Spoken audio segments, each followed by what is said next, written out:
శ్రీమతి తంగలం cinema వచ్చింది కదా.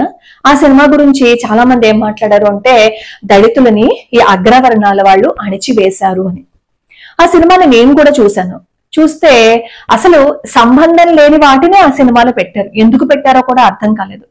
ఈ మూల సూత్రాల గురించి, ఆదివాసుల గురించి, రామానుజాచార్యుల వారి గురించి అసలు అందులో చూపించవలసిన అవసరమే లేదు. రామానుజాచార్యుల వారిని ఎందుకు చూపించారో కూడా అర్థం కాలేదు. అలాగే ఒక శిఖ పెట్టుకున్న బ్రాహ్మణుడు ఒక బుద్ధుడి తలని నరికేసేటట్లుగా ఒక వ్యాఖ్య చేస్తారనమాట. అక్కడ ఉన్న వాళ్ళు ఏం చేస్తారంటే ఆ తలని నరికేస్తారు. అంటే బౌద్ధాన్ని హిందువులు అణిచివేశారు అని చూపించాలని చేసిన ప్రయత్నం అనమాట సినిమా. అంతేకాకుండా దళితులు అని చెప్పి ఒక వర్గాన్ని చూపించి వాళ్ళని హిందువులు అంటే అగ్రవర్ణాల వాళ్ళు అణిచివేశారని, ఆ అగ్రవర్ణాల వాళ్ళు అణిచివేశారు అని చెప్పడానికి అగ్రవర్ణాల వాళ్ళగా చూపించింది ఎవరిని? శిఖ పెట్టుకున్న వాళ్ళని చూపించారనమాట. అంటే నోటితో చెప్పకపోయినా సరే సింబాలిక్ గా కొన్ని పాత్రని ఆ సినిమాలో చూపిస్తూ ఈ హిందువుల్లో విభేదాలను సృష్టించే ప్రయత్నం అనమాట ఈ సినిమా. సరే, దీని గురించి ఒక మహిళా యూట్యూబరు ఒక వీడియో చేశారు. అందులో ఆవిడ మాట్లాడింది ఏంటంటే దళితులకి భూమి లేదు కదా, ఆ భూమి కొనుక్కోవాలనేది వాళ్ళది ఎప్పటిదో ఆశ. వాళ్ళకి భూమి లేదు, పాపం వాళ్ళకి కొంచెం కూడా భూమి అనేది ఉండదు. అలాగే వాళ్ళకి మంచి బట్టలు వేసుకోవాలని ఉంటుంది కానీ వాళ్ళు మంచి బట్టలు వేసుకోలేరు అంటూ తెగ జాలి చూపించేసి తెగ జాలి పడిపోయారు. అంటే భూమి ఉన్న వాళ్ళందరూ అగ్రవర్ణాల వాళ్ళ, భూమి లేని వాళ్ళందరూ దళితుల, దళితుల్లో ఎవరు గొప్ప వాళ్ళు లేరా? అగ్రవర్ణాలు అని మీరు చెప్తున్నారు కదా, వాళ్ళల్లో అందరికీ భూములు ఉన్నాయా? అసలు మీరు ఈ దళితులు అగ్రవర్ణాలు అని ఎందుకు విభజించి చూపించారు? అలాగే మీరు చెప్తున్న ఈ స్టాటిస్టికల్ స్ట్రాటజీ ఏదైతే ఉందో దాన్ని మీరు పబ్లిక్ గా చూపించగలరా? ఈ ఎవరెవరికైతే భూములు లేవు, ఎవరెవరికైతే భూములు ఉన్నాయి అని మీరు పబ్లిక్ గా చూపించగలరా? అవి ఏవి చూపించకుండా భూములు లేని వాళ్ళేమో వీళ్ళు, భూములు ఎక్కువగా ఉన్న వాళ్ళేమో వీళ్ళు అని చెప్పి చెప్పడం తగునా? అది కరెక్టేనా అలా మాట్లాడడం? ఇప్పుడు దళితులను ఎవరిని బట్టలు వేసుకోవద్దు అని ఎవరూ చెప్పలేరు కదా. మంచి బట్టలు వేసుకోలేకపోయారు అంటే అర్థం వాళ్ళ దగ్గర సరి అయిన సంపాదన లేదు, వాళ్ళు కొనుక్కునేంత స్తోమత లేదు. అంటే ఎవరైనా వాళ్ళకి తగ్గ అవసరాలను సమకూర్చుకోలేకపోయారు అంటే వాళ్ళు దళితులని కాదు కదా అర్థం. వాళ్ళ దగ్గర ఎకనామికల్ గా అంత స్టేటస్ లేదు కాబట్టి అది ఎవరైనా అయి ఉండొచ్చు. అగ్రవర్ణాలు అని మీరు చెప్తున్నారు కదా, వాళ్ళైనా అయి ఉండొచ్చు, మిగతా వాళ్ళు ఎవరైనా అయి ఉండొచ్చు. అంతే తప్ప కొనుక్కోలేని వాళ్ళేమో దళితులని, కొనుక్కోగలిగిన వాళ్ళేమో అగ్రవర్ణాలు అని మీరు విభజించి చూపించి హిందువుల్లో కొట్లాటలు తెచ్చే విధంగా దయచేసి మాట్లాడకండి. బహుశా ఈ సినిమా తీసిన వాళ్ళు, ఈ మహిళా యూట్యూబరు, అలాగే ఈ సినిమాని ఎక్కువగా ప్రచారం చేస్తూ అసలు 100 ఏళ్ల క్రితం జరిగిందా లేదా అని తెలియని సినిమాని కల్పించి యథార్థం అని చెప్పి మన మీద రుద్దుతూ 30 సంవత్సరాల క్రితం జరిగిన ఈ కాశ్మీర్ ఫైల్స్ ఏదైతే ఉందో ఆ సినిమా తప్పు అని చెప్తున్నా వీళ్ళందరికీ కూడా పెద్దగా తేడా ఏం లేదు. ఎందుకంటే వీళ్ళందరి మోట ఒకటే, హిందువులు విడిపోవాలి. అందుకోసమే ఈ అగ్రవర్ణాలని, ఈ దళితులని విభజించారు. ఇప్పుడు ఈ బంగ్లాదేశ్ లో జరుగుతున్న సిచ్యువేషన్స్ గాని, పశ్చిమ బెంగాల్లో జరుగుతున్న సిచ్యువేషన్స్ గాని చూస్తే మనందరికీ కోపం వచ్చింది. మన హిందువులందరికీ మనందరం కలిసి ఉండాలి అని అనుకున్నాం, కలిసి కట్టుగా ఉండి ఎవరినైనా సరే ఎదిరించాలి అని అనుకున్నాం. కాబట్టి ఈ కలిసి కట్టుగా ఉండకుండా చెయ్యాలి అంటే ఏం చేయాలి? మనలో విష బీజాలు నాటాలి. ఎలాగా? అచ్చం బ్రిటిష్ వాళ్ళు మనలో ఏ విధంగా అయితే విష బీజాలను నాటి విభజించు పాలించు అనే విధంగా చేశారో ఇప్పుడు ఈ సోకాళ్ళు వీళ్ళందరూ కూడా మనల్ని విభజించేసి పాలించాలని కుట్ర పన్నుతున్నారు. ఈ సినిమా తీసిన వాళ్ళేమి హిందూ కాదే, అందులో నటించిన అతనికి కూడా హిందూ ధర్మం అంటే ఏంటో తెలియదే. మరి అలాంటి వాళ్ళు హిందూ ధర్మంలో ఉన్న విషయాలు, అలాగే మన హిందూ సంప్రదాయాల గురించి ఆ సినిమాలో పెట్టవలసిన అవసరం ఏంటి? అంటే బౌద్ధము అనే ముసుగు వేసుకుని ఈ పరాయి మతస్థులు ఏం చేస్తున్నారు అంటే మనలో మనకే వైషమ్యాలని రెచ్చగొడుతున్నారు. సరే, ఇప్పుడు ఈ సినిమా తీసిన ఆయనకి ప్రెజెంట్ జరుగుతున్న సిచ్యువేషన్స్ కనిపించలేదా? ఎంతమంది హిందువులని పరాయి వాళ్ళు బాధ పెడుతున్నారు. వాళ్ళు తినే ఆహార పదార్థాల మీద ఉమ్ము వేసి దాన్ని ప్యాక్ చేసి చూపిస్తున్న సంఘటనలు, సన్నివేశాలు ఇప్పుడు సామాజిక మాధ్యమంలో ఎన్ని కనిపించటం లేదు. అలాగే హిందువుల మీద జరుగుతున్న దాడులు వీళ్ళెవరూ చూడలేదా? ఇన్ని చూస్తూ కూడా కావాలని ఒక 100 సంవత్సరాల క్రితం ఈయన సినిమా తీశారు కదా, మరి ఈయనకి అంతకు ముందు మన హిందువుల మీద జరిగిన దాడులు కనిపించలేదా? అక్బర్ గురించి గాని, బాబర్ గురించి గాని, హుమయూన్ గురించి గాని, టిప్పు సుల్తాన్ గురించి గాని, గజనీ మహమ్మద్ గురించి గాని, మహమ్మద్ బిన్ కాసిం గురించి గాని, వీళ్ళు ఎవరి గురించి ఎందుకు వీడియోలు చేయలేదు?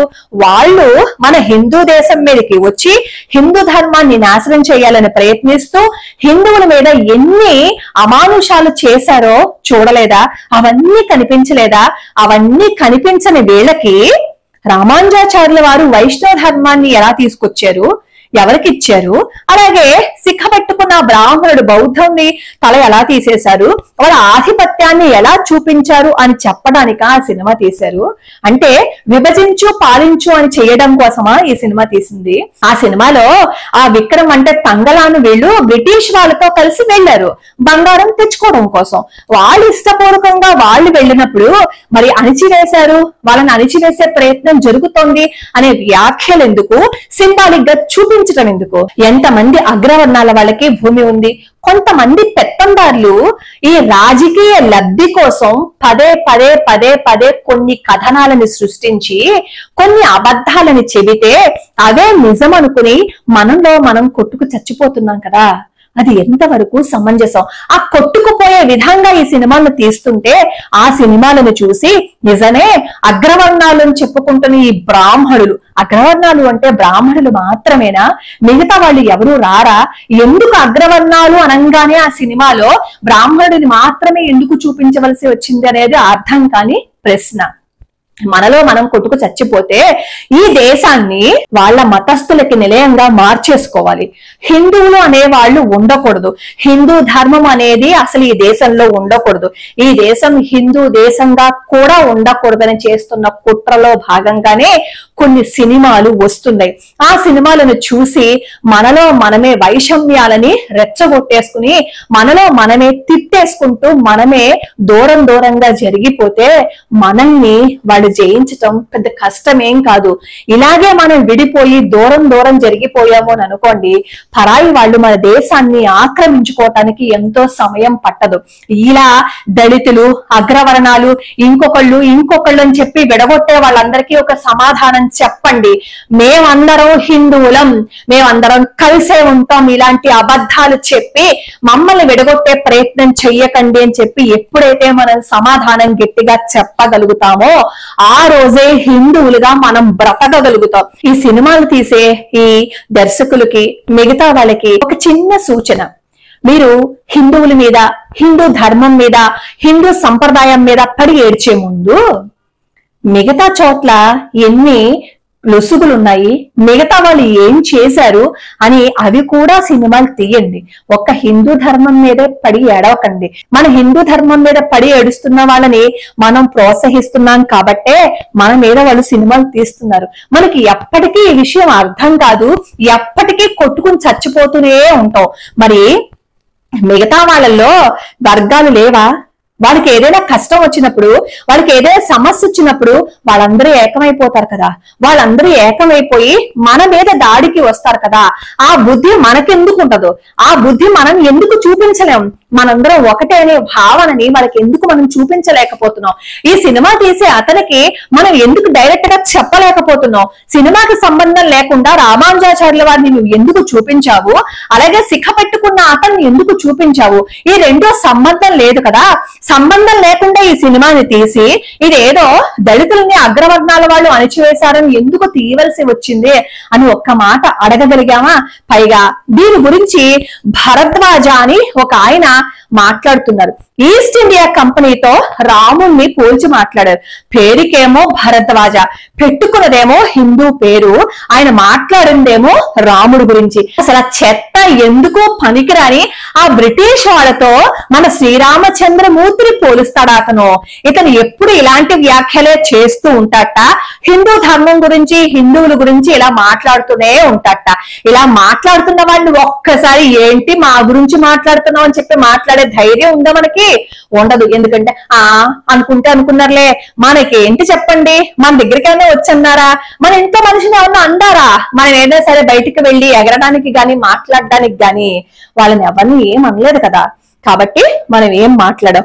మళ్ళీ చెప్తున్నాను, ఈ సినిమాలో బౌద్ధం అని ముసుగు వేసుకుని హిందువుల మీద జరుగుతున్న ఒక కుట్ర, మన మీద వాళ్ళు ఉసి గొలుపుతున్నారు అంటే ఇప్పటికైనా మేల్కుని మేమందరం ఒక్కట్రా, నువ్వెవరురా మా సంప్రదాయాల మీద సినిమా తీయడానికి, నువ్వెవరు మా ధర్మం మీద మాట్లాడడానికి, అసలు నువ్వెవరు మా ధర్మం గురించి చెప్పడానికి అని ఒక ప్రశ్న వేశామని అనుకోండి, ఇంకొకడు ఎవరైనా సరే మన సంప్రదాయం జోలికి రావడం గాని, మన ధర్మం గురించి మాట్లాడడం గాని, హిందువుల జోలికి రావడానికి గాని భయపడతాడు. మనం ఈ దళితులు, అగ్రవర్ణాలు, వాళ్ళు వీళ్ళు అది కొట్టుకుని చచ్చిపోయినంత సేపు వాళ్ళు వస్తూనే ఉంటారు, మన మీద దాడులు చేస్తూనే ఉంటారు. ఎప్పటికొకప్పుడు విసుగొచ్చి మన అందరం విడిపోతాం. అలా విడిపోతాం. ఈ హిందూ దేశాన్ని కూడా పరాయి మతస్థులు ఆక్రమించేసుకుంటారు. ఇప్పటికైనా మేలుకోవాలి. ఇప్పటికీ కూడా మేలుకోకపోతే మనల్ని రక్షించేవాడు ఎవడూ ఉండడు. చివరిగా ఒక మాట, ఒక కళాకారుడు కులకారుడు మతకారుడు అవ్వకూడదు. కులస్తులుగా మతస్థులుగా ఉండేవాళ్ళు మంచి కళస్థులు అవ్వలేరు. బుద్ధుడికి ఈ కథకి సంబంధమే లేదు. ఒక బ్రాహ్మణుడి మాటపై బుద్ధుడు తల నరక వేయబడినట్లుగా చూపించటం ఈ దర్శకుడి అజ్ఞానం, మూర్ఖత్వం. బుద్ధుడి చరిత్రపై కనీసం అవగాహన లేకుండా, అసలు ఏం జరిగింది అని తెలియకుండా ఇతను చేసిన ఈ సినిమాలో అతను చేసిన పని కుల ఉన్మాదం వల్ల వచ్చిన వక్రతము అని అనిపించింది. బౌద్ధము అనేది ఎవరి భిక్ష అనే సత్యాన్ని అతనికి తెలియదేమో. అంతర్జాతీయ అధ్యయనం ద్వారా కాస్త తెలుసుకుని ఇలాంటి సినిమాలు తీస్తే బాగుంటుంది. వేదాలు, నాగజాతి, మూలవాసులు, రామానుజులు ఇంకా ఇతర విషయాల్లో ఉండవలసిన సరియైన అవగాహన ఇతనికి లేదు. కాబట్టే తన అజ్ఞానాన్ని ఈ విధంగా చూపించి ఈ కథకి ఏమాత్రం అక్కర్లేని బ్రాహ్మణ ప్రసక్తి ఈ సినిమాలో కొంచెం మొరిగారేమో అని అనిపించింది. తెలుగులో ప్రజా తిరస్కారానికి గురై దారుణంగా పరాజయం పాలని ఈ సినిమాను విజయవంతమైందని, గొప్పదని సిగ్గు లేకుండా చెప్తున్నారు కదా. వాళ్ళు చెప్తున్న దాని వెనుక కారణం ఏమైంటుంది అనేది మనం తెలుసుకోకపోతే వచ్చే ప్రమాదం నుంచి మనల్ని ఎవరూ కాపాడలేరు. ఇదంతా ఒక కుట్రని మనం ఎప్పుడు అర్థం చేసుకుంటామో. పెరియార్ యొక్క భావనలు, భావావేశం, భావజాలం వీళ్ళందరి మీద ఎక్కువగా ఉంటుంది. ఇప్పటికే తమిళనాడులో అగ్రహారాలు ముస్లిం సామాజిక ప్రాంతాలుగా మారిపోతున్నాయి. తంజావూరు, తిరుచానూరు, నాగపట్టణం, కారైకాలు, కుంభకోణం, మైలాదుతురై ప్రాంతాలలో బ్రాహ్మణులు తగ్గిపోయారు. ఆ బ్రాహ్మణుల వీధి పేర్లు కూడా మార్చేశారు.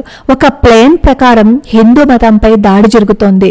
బ్రాహ్మణుల మీద దాడిగా మనకి చూపిస్తున్నారు గాని బ్రాహ్మణుల మీద జరుగుతున్న దాడి కాదు, హిందువుల మీద జరుగుతున్న దాడి. ఇది ఎప్పటికి తెలుసుకుంటామో, ఎప్పటికి మేలుకుంటామో. లోకా సమస్తా సుఖినో భవంతు, సర్వే జనా సుఖినో భవంతు.